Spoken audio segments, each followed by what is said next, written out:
Alrighty, everybody, hope you're doing great. I had a very good day today. I had a pumpkin bagel and a pumpkin spice latte. And let me tell you something, it was literally too good. Too good. Alright, we're on the Sword of Allah. A fam member, recommended this a while back. And ever since he recommended it, I've just fallen in love with it. And I know you have too. So let's continue our reading of it, alright? The author is fantastic, by the way. Alright, we're on page 69. The giant's face went purple. Remember, he's the big old dude that was like swole? The veins stood out on his neck, and his huge biceps and forearms trembled as he strained to break Ali's grip.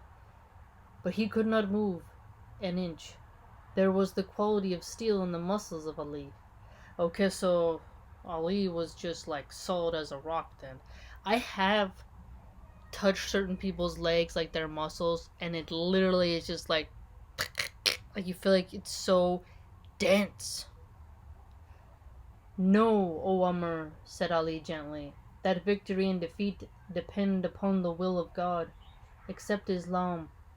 Thus not only will your life be spared, but you will also enjoy the blessings of God in this life and the next. Ali drew a sharp dagger from his waistband and held it close to Amir's throat. Oh, that's so cool! Like when Arya Stark takes out a knife and holds it, like in every part of the movie. That's always the cool part. And they're like, ugh. But this was more than the giant could take. Was he whom Arabia considered her greatest champion to live the rest of his life under the shadow of defeat and disgrace? Well, yeah, man, you lose. But in losing, you become humble. But can you humble a giant? Was it to be said of him that he saved his life in personal combat by submitting to the conditions of his opponent? No. He, Amr bin Abud Wud, had lived by the sword. He would perish by the sword. Yeah, live by the sword, die by the sword. Isn't it said that Jesus said that in the Bible? He who lives by the sword shall die by the sword. A life spent in violence must end with violence. Sometimes, yeah, if you keep going that way. He gathered the spittle in his mouth and spat into the face of Ali. He knew what would happen. He knew that there would be a sharp intake of breath, that Ali's right arm would shoot into the air and then plunge the dagger into his throat. Amir was a bereaved man and could face death without flinching. He arched his back and raised his chin to offer his throat to Ali. So he arched his back and he raises like he's presenting it like, do it! For he knew what was to come. At least he thought he knew. But what had happened next left him even more bewildered. Ali rose calmly from Amir's chest, wiped his face, and stood a few paces away, gazing solemnly at his adversary. That would freak me out. Oh, that's a little creepy, right? Imagine you're like ready to die. You're brave, right? And you're like, do it! Stab me! I will. And you spit in your opponent's face, and you know this is a guy who, is really good and hoping to bait him out to just end it quickly, right? And no, he backs away, and then gazing solemnly. So just like, I don't know, like a face like that, like, No, O Amr, I only kill in the way of Allah and not for any private motive. Since you spat in my face, my killing you now may be from a desire for personal vengeance. So I spare your life. Rise and return to your people. Well. That is... wow. To say that I'm not gonna kill you because it's not like we're at war, but the giant guy, he could be like trying to kill them or something, what if he was a friend of Ali's father, Abu Talib, right? The giant dude. I mean, is he gonna accept? He didn't accept yet though, right? So I mean, isn't he then technically like somebody who is in the way?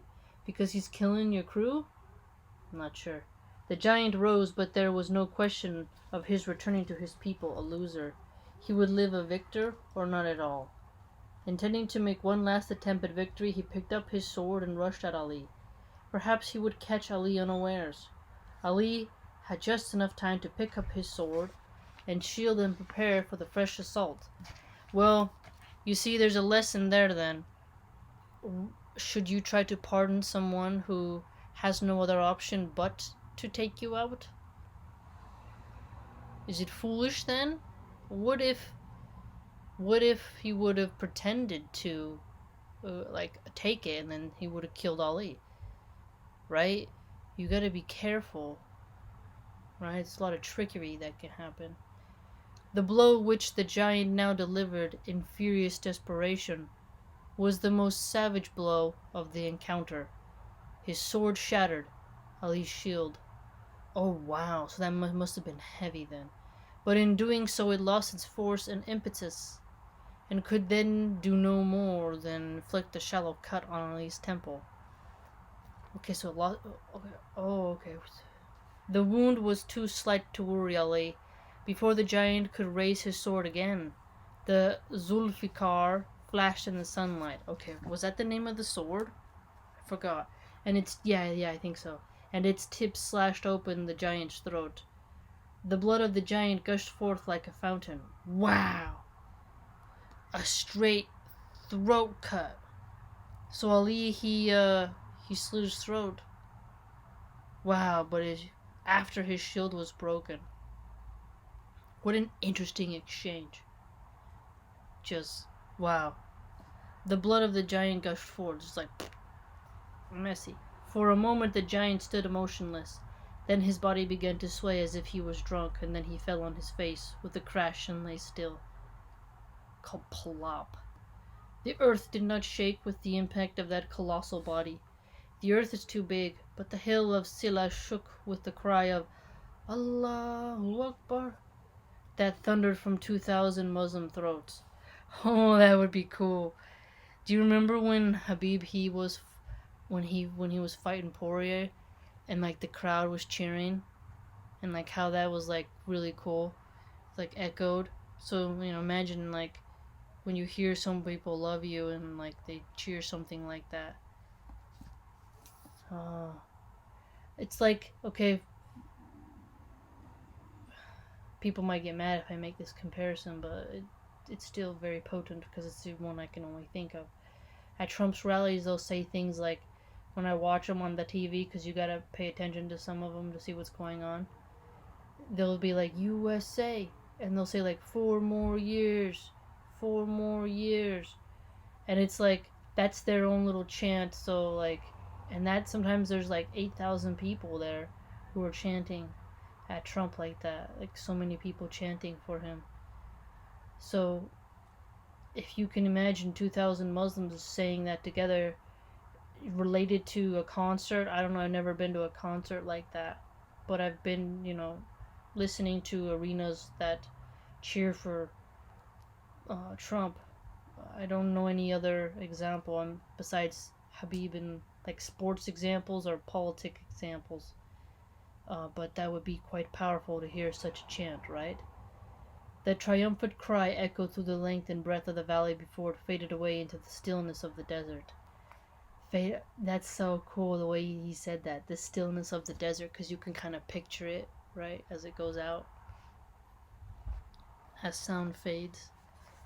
The Muslim group now rushed at the 6 remaining Quraysh. In the sword fighting that ensued, one more Quraysh was killed and one Muslim fell. A few minutes later the Quraysh group turned and hastily withdrew across the ditch. Ikrama dropped his spear as he jumped the ditch, on which Hassan the poet wrote many a rude verse. Wrote many a rude verse, so that poet's just like talking trash. Okay, so he dropped his spear when he jumped the ditch, so they're probably like making fun of him, like, you didn't drop your stuff. A man known as Nafal bin Abdullah, a cousin of Khalid's, was not successful in clearing the ditch and fell into it.